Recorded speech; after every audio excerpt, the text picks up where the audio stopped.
नमस्कार दर्शको, मी आहे काजल आणि तुम्ही पाहतात नागपूर समय मराठी बुलेटिन।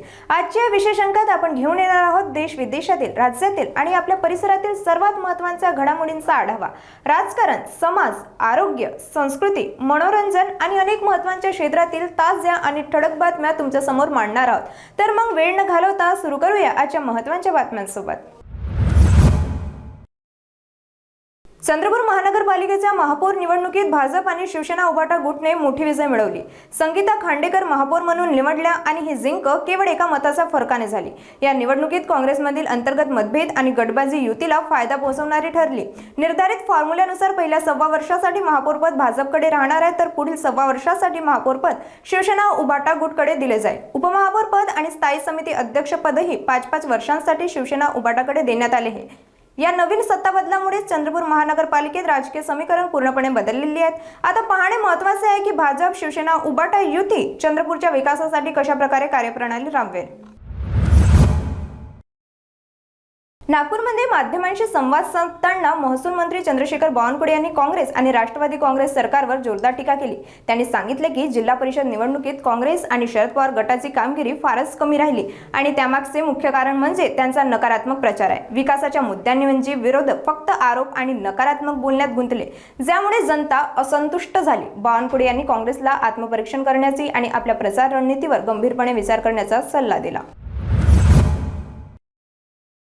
कल्याण डोंबिवली शहरात आजपासून सुरू झालेल्या 10वी आणि 12वीच्या परीक्षांसाठी वाहतूक पोलिसांनी विद्यार्थ्यांच्या सोयीसाठी 12 बाईक ट्रॅफिक रायडर्स तैनात केले आहेत। हे रायडर्स जड ट्रॅफिकमध्ये विद्यार्थ्यांना सुरक्षितपणे आणि वेळेवर परीक्षा केंद्रापर्यंत पोहोचवण्यास मदत करतील।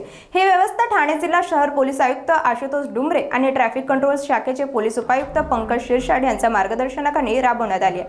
विद्यार्थी 8286300300 किंवा 8286400400 किंवा 7039003866 या नंबरवर संपर्क करून कल्याण डोंबिवली ट्रॅफिक नियंत्रण कक्षाची ही सुविधा वापरू शकता, अशी माहिती वाहतूक पोलीस विभागाच्या एसपी किरण बालवंडकर यांनी व्हिडिओद्वारे दिली आहे।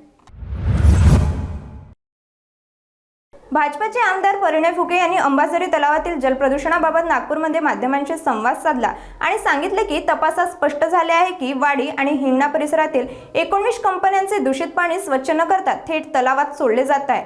यानंतर संबंधित कंपन्यांना नोटीस बजावण्यात आली, परंतु कंपन्यांनी दूषित पाण्याचे विसर्जन चालूच ठेवले। त्यामुळे आता 7 ते 8 कंपन्यांना क्लोजर नोटीस पाठवण्यात आली आहे। आजच्या नागपूर समय बुलेटिन मध्ये इतकंच। आम्ही तुमच्या समोर आणत राहू ताज्या, महत्त्वाच्या आणि ठळक घडामोडी। बातम्या आवडल्या असतील तर नक्कीच तुमच्या मित्रमंडळींसोबत शेअर करा आणि हो, पुढच्या अंकासाठी आमच्यासोबत राहा। त्यानंतर सुरक्षित राहा, जागरूक राहा आणि आपल्या नागपूरवर गर्व करा। मी आहे काजल आणि तुम्ही पाहत होतात नागपूर समय। धन्यवाद।